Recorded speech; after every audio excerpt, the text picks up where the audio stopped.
नमस्कार मित्रों, आप सभी का इस वीडियो में बहुत बहुत स्वागत है। और आज की इस वीडियो में हम पढ़ने वाले हैं पेपर कोड 72222 बीएससी बीएचएससी सेकेंड ईयर एनएपी एग्जामिनेशन सन 2025 foundation course part 1 part A entrepreneurship development यानी उद्यमिता विकास और part B women employment empowerment यानी महिला सशक्तिकरण। इनका हम इस प्रश्न पत्र का हम सॉल्यूशन देखने वाले हैं। दोस्तों, यह पेपर महाराजा छत्रसाल बुंदेलखंड विश्वविद्यालय छतरपुर में दिनांक 22 अप्रैल को संपन्न हो चुका है। इसकी ड्यूरेशन आप देख सकते हैं, 2 घंटे का पूरा पेपर था। मैक्सिमम मार्क 50-50 नंबर के थे, मतलब 50 नंबर का उद्यमिता विकास, 50 नंबर का महिला सशक्तिकरण, 50-50 नंबर का दोनों पेपर में कम से कम 17-17 नंबर आने चाहिए, तभी आप पास माने जाएंगे। पार्ट ए में भी 17 नंबर आने चाहिए कम से कम, और पार्ट बी में भी 17 नंबर आने चाहिए कम से कम। यदि मान लीजिए यदि किसी एक सब्जेक्ट में आप फेल हो जाते हैं पार्ट ए या पार्ट बी में, तो आप दोनों में ही फेल कर दिए जाएंगे, आपको पूरा पेपर फिर से देना पड़ेगा। और मान लीजिए यदि इस पेपर में आपके बन गए हैं 40 नंबर पार्ट ए में, और पार्ट बी में बन गए आपके यहाँ पर 15 नंबर, तो एक सब्जेक्ट में आप फेल माने जाएंगे, तो आपको दोनों सब्जेक्ट में फेल कर दिया जाएगा। मतलब पार्ट ए में भी फेल हो जाएंगे या पार्ट बी में भी फेल हो जाएंगे, फिर से आपको पेपर देना पड़ेगा। उसके बाद यदि पास होना दोनों पार्ट में जरूरी है, पार्ट ए में भी पास होने चाहिए और पार्ट बी में भी पास होने चाहिए, मतलब दोनों में 17-17 नंबर आने चाहिए, तभी आप पास हो जाएंगे। ठीक है, और यदि एक सब्जेक्ट में आप फेल हो जाते हैं तो दोनों सब्जेक्ट में आप फेल हो जाएंगे। आइए और वीडियो को शुरू करते हैं। टोटल मार्क्स 100 नंबर के रहेंगे। आइए साथियों और शुरू करते हैं पार्ट ए एंटरप्रेन्योरशिप डेवलपमेंट उद्यमिता विकास। पहला प्रश्न आता है, उद्यमिता विकास क्या है? तो उद्यमिता विकास ऑप्शन नंबर बी उद्यमी कौशल में सुधार की प्रक्रिया है। इनमें से कौन उद्यमिता का प्रकार नहीं है? इनमें से कौन उद्यमिता का प्रकार नहीं है? तो इसका उत्तर आ जाएगा स्टार्टअप मोनोपोली। उसके बाद प्रश्न क्रमांक 3, आर्थिक विकास में उद्यमिता का क्या महत्व है? आर्थिक विकास में रोजगार सृजन करना, सरकार की राजस्व वृद्धि करना, नवाचार और प्रौद्योगिकी में उन्नति करना, यानी ऑप्शन नंबर डी इसका सही उत्तर हो जाएगा, उपरोक्त सभी। उसके बाद नेक्स्ट क्वेश्चन देखते हैं, उद्यमिता का मुख्य कार्य निम्नलिखित में से कौन सा है? तो उद्यमिता का मुख्य कार्य निम्नलिखित में से पहला है जोखिम उठाना, केवल निवेश करना, संगठन चलाना, निधियों का प्रबंधन। तो ऑप्शन नंबर ए इसका राइट आंसर है, जोखिम उठाना। उसके बाद स्टार्टअप का मुख्य उद्देश्य क्या है? तो स्टार्टअप का मुख्य उद्देश्य होता है नवाचार लाना।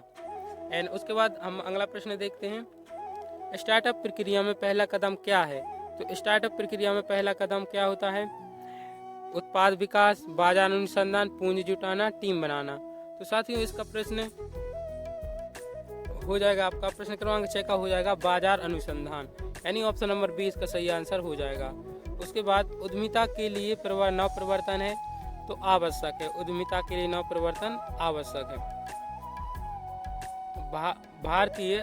भारतीय उद्यमिता विकास निम्न संस्थान कहाँ स्थित है? तो ये है गुजरात के अहमदाबाद में स्थित है, गुजरात में अहमदाबाद में। उसके बाद प्रश्न क्रमांक 9, महिला उद्यमियों को कौन सी महत्वपूर्ण चुनौती का सामना करना पड़ता है?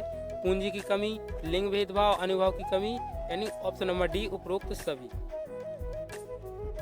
उसके बाद प्रश्न क्रमांक 10 आता है, उद्यमिता का मुख्य ध्यान किस पर केंद्रित होता है? तो उद्यमिता का मुख्य ध्यान व्यापार अवसरों की पहचान करना और उनका दोहन करना, ऑप्शन नंबर सी 10 का। उसके बाद प्रश्न क्रमांक 11, ग्रामीण उद्यमिता का मुख्य उद्देश्य क्या है? तो आप लोग जानते ही होंगे, स्थानीय समस्याओं का समाधान और संसाधनों का उपयोग, ऑप्शन नंबर बी इसका राइट आंसर हो जाएगा। उसके बाद देखते हैं प्रश्न क्रमांक 12, ग्रामीण उद्यमिता से सबसे अधिक लाभ किस क्षेत्र को होता है? तो ग्रामीण उद्यमिता से सबसे अधिक लाभ कृषि को होता है। जैसा कि आप जानते होंगे गांव में सबसे ज्यादा कृषि ही होती है। उसके बाद प्रश्न क्रमांक 13, सफल उद्यमियों के लिए कौन सा कौशल महत्वपूर्ण है? तो उत्तर आ जाएगा यहाँ पर नेतृत्व।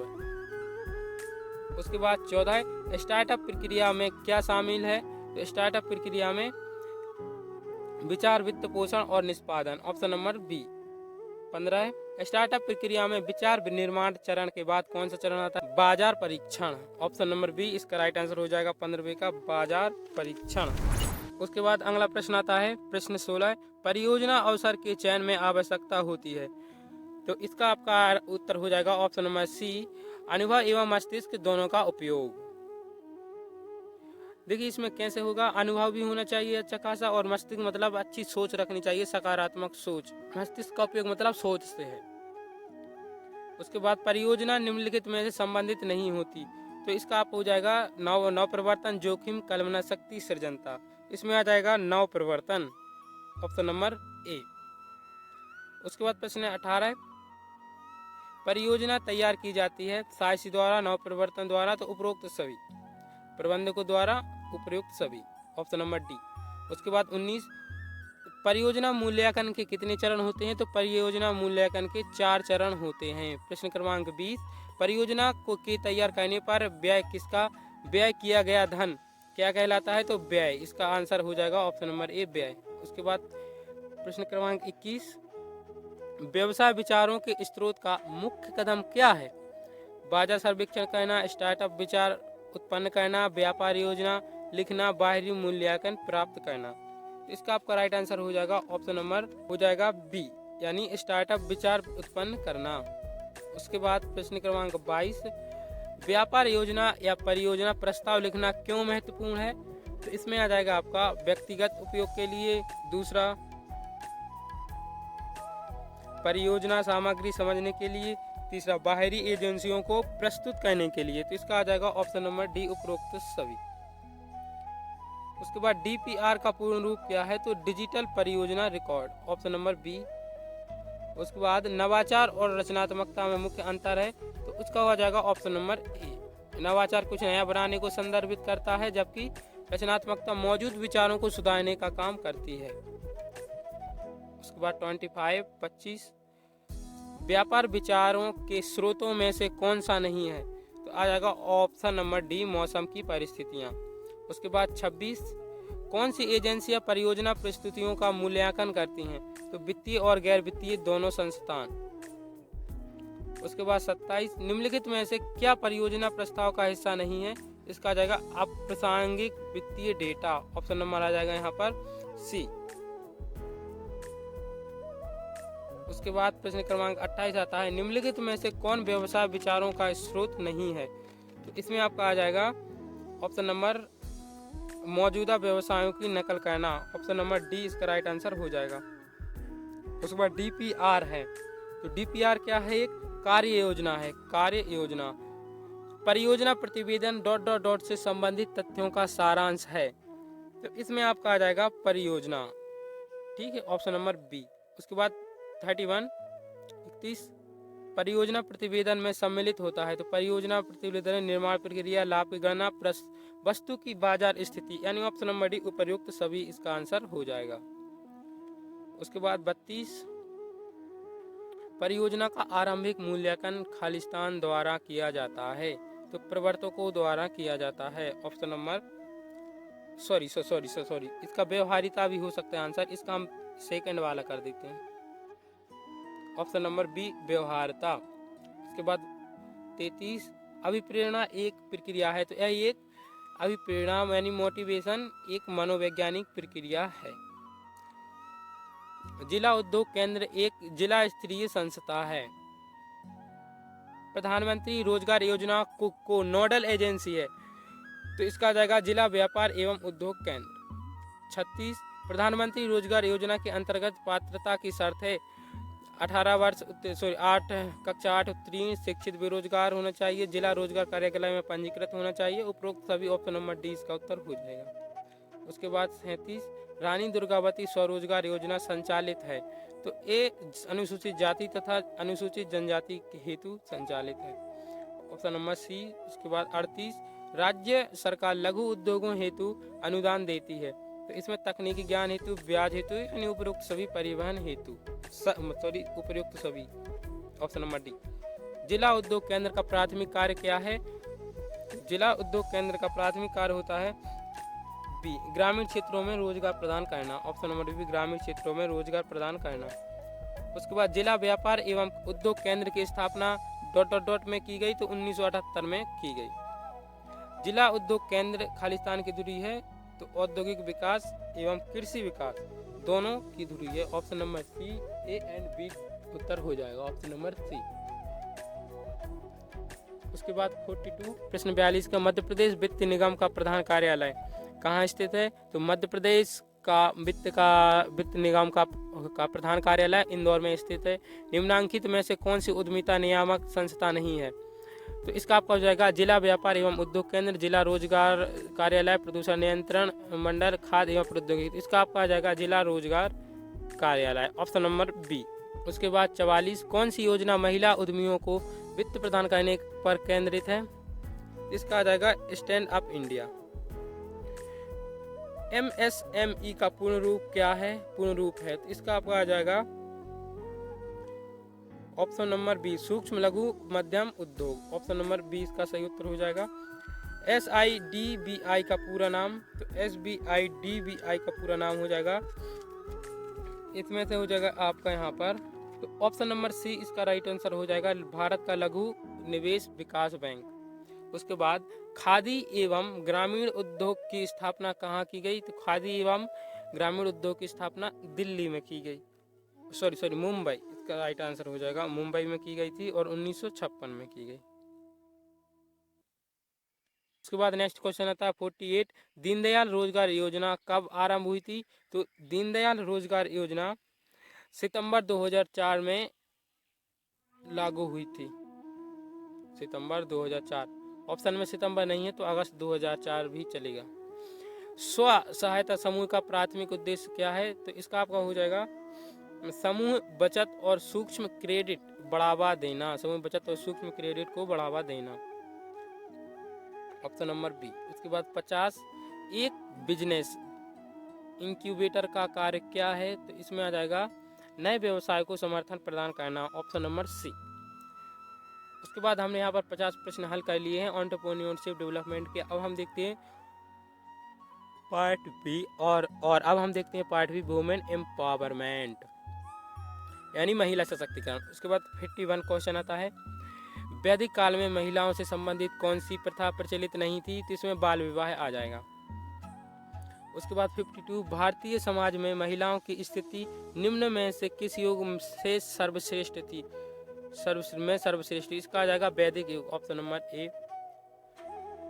महिलाएं और स्वराज पुस्तक की लेखिका का नाम क्या है? तो महिलाएं और स्वराज पुस्तक की लेखिका का नाम था यहाँ पर, जैसा कि आपको पता ही होगा कि इसका ऑप्शन नंबर बी आ जाएगा, आशा रानी बोहरा। उसके बाद 54 पहली भारतीय महिला ओलंपिक विजेता निम्न में से कौन थी? तो कर्णम मल्लेश्वरी, ऑप्शन नंबर यहाँ पर डी इसका सही उत्तर हो जाएगा। उसके बाद 55 महिला सशक्तिकरण का अर्थ निम्न में से क्या है? तो इसमें आ जाएगा महिलाओं की निर्णय लेने की क्षमता विकास, उसके बाद स्वयं की क्षमता पर विकास, सी आत्मनिर्भरता और निर्णय लेने की सहभागिता यानी उपयुक्त सभी, ऑप्शन नंबर डी इसका सही उत्तर हो जाएगा। उसके बाद 56 एक पंख से चिड़िया उड़ान नहीं भर सकती, अतः देश का विकास करना है तो आदि आबादी को पूरे अवसर प्राप्त होना चाहिए, कथन किसका है? तो यह था स्वामी विवेकानंद जी का। 57 भारत के इतिहास में स्त्री मुक्ति का प्रथम दस्तावेज किसे माना गया है? तो दोस्तों इसका राइट आंसर हो जाएगा यहाँ पर ऑप्शन नंबर ए, थेरी गाथा। केंद्रीय समाज कल्याण बोर्ड की स्थापना कब हुई? तो केंद्रीय समाज बोर्ड की स्थापना 58 का हो जाएगा, 1953 में हुई, ऑप्शन नंबर बी इसका उत्तर हो जाएगा। भारत में लिंग और विकास दृष्टिकोण कब विकसित हुआ? तो भारत में लिंग और विकास दृष्टिकोण 1980 के दशक में विकसित हुआ था। 2011 की जनगणना के अनुसार महिला साक्षरता का प्रतिशत क्या था? 60.46%। संविधान के किस अनुच्छेद में समानता का अधिकार उल्लेखित है? तो संविधान के कौन से अनुच्छेद में था समानता का अधिकार भाई? यहाँ पर था अनुच्छेद 14 में, ऑप्शन नंबर हो जाएगा सी। उसके बाद 62 द्वितीय विश्व महिला सम्मेलन कब और कहाँ आयोजित किया गया? तो कोपेनहेगन में 1980 में हुआ था, ध्यान रखना। या फिर आप यदि 2000 मतलब आने वाले पेपर की तैयारी कर रहे हैं तो ध्यान रखना ये प्रश्न घुमाकर थोड़ा अदल बदल कर भी पूछ लिए जाते हैं। जैसे इसमें प्रश्न आया है द्वितीय विश्व महिला सम्मेलन कब और कहाँ आयोजित किया गया, तो सिर्फ यहाँ पर किस सन में पारित किया गया इस तरह से भी आ जाएगा 1980, इसलिए इनको ध्यान से देखना है। किसने किया था? कोपेनहेगन में 1980 में हुआ था। संविधान के किस अनुच्छेद में समान कार्य समान वेतन प्राप्त होने का अधिकार है? तो इसमें आपको पता ही होगा, बता दूं, अनुच्छेद 39 में, ठीक है, अनुच्छेद 39 में इसका राइट आंसर हो जाएगा ऑप्शन नंबर डी। उसके बाद जननी सुरक्षा योजना के संबंध में निम्नलिखित में से कौन सा कथन सही है? इसमें आ जाएगा ऑप्शन नंबर बी, संस्थागत प्रथाओं को बढ़ाना इस योजना का उद्देश्य है। उसके बाद अनैतिक व्यापार अधिनियम कब लागू हुआ? तो इसमें आ जाएगा, हो जाएगा अनैतिक व्यापार अधिनियम कब लागू हुआ। इसका आपका सही उत्तर हो जाएगा ऑप्शन नंबर इसका आ जाएगा 65 का 1956, ऑप्शन नंबर सी इसका सही उत्तर हो जाएगा। उसके बाद अगला प्रश्न आता है, महिला सशक्तिकरण के क्षेत्र में अनुसंधान और विकास कार्य के लिए कौन सा पुरस्कार दिया जाता है? तो रानी लक्ष्मीबाई पुरस्कार दिया जाता है, ऑप्शन नंबर ए। उसके बाद राजीव गांधी किशोरी शक्ति योजना का नया नाम क्या है? तो इसमें आ जाएगा आपका किशोरी संबल योजना, इसका हो जाएगा संबला योजना, ऑप्शन नंबर आ जाएगा सी, संबला योजना। उसके बाद संगिनी संस्था का मुख्यालय कहाँ पर है? तो इसमें आ जाएगा भोपाल में, ऑप्शन नंबर ए। उसके बाद आता है 69 हिंदू उत्तराधिकार अधिनियम 1956 निम्न में से किसी से संबंधित है? इसमें आ जाएगा उपयुक्त सभी, हिंदू, सिख, जैन और बुद्ध, उक्त सभी। उसके बाद आता है प्रश्न अपना, कौन सा प्रश्न आता है? 70वां प्रश्न क्या कहता है? जेंडर बजट योजना निम्नलिखित में से कब शुरू की गई? When among the following was the gender budget scheme launched? तो कब लॉन्च हुई? तो ये लॉन्च हुई थी साथियों 2005 से 6 में, यानी ऑप्शन नंबर बी। राष्ट्रीय बालिका दिवस प्रतिवर्ष कब मनाया जाता है? तो शायद आपको पता होगा कि 24 जनवरी को मनाया जाता है। उसके बाद उज्ज्वला दिवस कब मनाया जाता है? तो उज्ज्वला दिवस मनाया जाता है 1 मई, ऑप्शन नंबर ए, 1 मई इसका सही उत्तर हो जाएगा। उसके बाद देखते हैं घरेलू हिंसा से संरक्षण अधिनियम में घरेलू हिंसा का निम्नलिखित में से कौन सा पुरस्कार शामिल है? इसमें आ जाएगा लैंगिक हिंसा, भावनात्मक हिंसा, आर्थिक हिंसा, उपयुक्त सभी। तो इसका आ जाएगा उपयुक्त सभी, उक्त सभी। उसके बाद देखते हैं 74 महिलाओं के विरुद्ध प्रत्यक्ष हिंसा का कौन सा उदाहरण है? तो महिलाओं के विरुद्ध यहाँ पर घरेलू हिंसा, दहेज हत्या, बलात्कार, उपयुक्त सभी। तो उपयुक्त सभी इसका सही उत्तर हो जाएगा। भारतीय समाज में कन्या भ्रूण हत्या के निम्नलिखित में से क्या कारण हो सकते हैं? तो पुत्र प्राप्ति की इच्छा, तकनीकी उन्नति, दहेज प्रथा, यानी उक्त सभी, ऑप्शन नंबर डी इसका सही उत्तर हो जाएगा। उसके बाद अगला प्रश्न देखते हैं 76 मध्य प्रदेश में स्थानीय निकायों में महिलाओं को कितने प्रतिशत आरक्षित स्थान प्राप्त है? तो 50% आरक्षित स्थान प्राप्त है मध्य प्रदेश में। महाराष्ट्र में भी 50% है, सभी जगह, सॉरी महाराष्ट्र में भी है, मतलब सभी जगह तो नहीं बोल सकते। उसके बाद 77 महिला किसान दिवस कब मनाया जाता है? तो महिला किसान दिवस मनाया जाता है दोस्तों 15 अक्टूबर, 19 नवंबर, 10 दिसंबर और 12 जनवरी। तो इसका आपका राइट आंसर हो जाएगा 18वें का हो जाएगा, सॉरी 77 का राइट आंसर हो जाएगा यहाँ पर 5 अक्टूबर। उसके बाद 18 वर्ष से कम उम्र की बालिका से विवाह करना निम्नलिखित में से किस स्थिति में अपराध है? तो इसका सही उत्तर हो जाएगा बालिका की सहमति से विवाह करना भी अपराध है अगर वो 18 वर्ष से कम की है तो। बालिका की असहमति से भी विवाह करना और ज़्यादा अपराध है अगर वो 18 वर्ष से कम की है तो। और माता पिता की सहमति से भी विवाह करना अपराध है यदि वो 18 वर्ष से कम की है तो। उस शादी, यदि लड़की की उम्र 18 वर्ष से कम है तो शादी में जाने वाले सभी अपराधी हैं। ये भी ऑप्शन होता तो ये भी सही होता। तो ऑप्शन नंबर डी उक्त सभी इसका सही हो जाएगा। 18 वर्ष से कम उम्र की लड़की शादी करनी ही नहीं चाहिए। लड़का हो तो रानी अहिल्याबाई के दरबार में प्रसिद्ध कवि कौन थे? तो इसका आपका आ जाएगा खुशहाली राम। खुशहाली राम जी रानी अहिल्याबाई के दरबार प्रसिद्ध कवि थे। उसके बाद अगला प्रश्न आता है रानी दुर्गावती के पिता का नाम क्या था? तो इसका आ जाएगा Kirat Singh Chandel, option number A. Mary Kom Bharat के किस स्थान की मूल निवासी थी? तो मेरी कॉम भारत के कहाँ की निवासी थी? तो मणिपुर की निवासी थी। उसके बाद 82 चिपको वुमेन के नाम से किसे जाना जाता है? तो चिपको वुमेन के नाम से जाना जाता है गौरा देवी जी को, option number B. Sindhutai Sapkal को नारी शक्ति पुरस्कार कब प्राप्त हुआ? तो ये प्राप्त हुआ था उनको 2017 में। इसका जाएगा ऑप्शन नंबर ई, 5वां ऑप्शन सही हो जाएगा 2017। शक्ति सदन में निम्न में से कौन महिला आवास एवं सुरक्षा प्राप्त करने की पात्र है? इसमें आ जाएगा मानसिक रूप से विक्षिप्त महिलाएं, हिंसा से पीड़ित, निराश्रित, उक्त सभी, ऑप्शन नंबर डी उक्त सभी। उसके बाद आ जाएगा 85, स्वच्छ ईंधन बेहतर जीवन के उद्देश्य से गरीबी रेखा के नीचे जीवन बिताने वाले परिवारों की महिलाओं को LPG कनेक्शन देने वाली योजना का नाम क्या है? तो इसमें आ जाएगा प्रधानमंत्री उज्ज्वला योजना। निम्नलिखित में से कौन सी नवाचारी पहल बेटी बचाओ बेटी पढ़ाओ योजना के अंतर्गत मध्य प्रदेश के कटनी जिले से संबंधित है? इसमें आ जाएगा ऑप्शन नंबर आपका राइट आंसर हो जाएगा लक्ष्मी पूजन, स्वागतम लक्ष्मी, नन्हे चिन्ह। तो इसमें आ जाएगा स्वागतम लक्ष्मी, ऑप्शन नंबर बी इसका सही उत्तर हो जाएगा। उसके बाद अगला प्रश्न आता है, अगला प्रश्न 87, भारत की प्रथम महिला शिक्षिका के रूप में किसे जाना जाता है? भारत की प्रथम महिला शिक्षिका के रूप में किसे जाना जाता है? तो ऑप्शन नंबर सावित्रीबाई फूले। प्रमुख नारीवादी संस्था भारतीय महिला संघ की स्थापना कब हुई? तो प्रमुख नारीवादी संस्था भारतीय महिला संघ की स्थापना कब हुई थी? तो ये हुई थी आपकी 1917 में, ऑप्शन नंबर यहाँ पर बी सही हो जाएगा 1917। उसके बाद मुख्यमंत्री लाडली बहना योजना की शुरुआत करने की घोषणा सर्वप्रथम कब हुई थी? तो ये हुई थी आपकी 28 जनवरी 2023 में, ऑप्शन नंबर ए सही उत्तर हो जाएगा। उसके बाद निम्नलिखित में से भारतीय महिला संघ की संस्थापक सदस्य कौन है? तो इसमें आ जाएगा उक्त सभी, 90 उक्त सभी, ये सभी है। उसके बाद मध्य प्रदेश में लाडली लक्ष्मी योजना के क्या उद्देश्य हैं?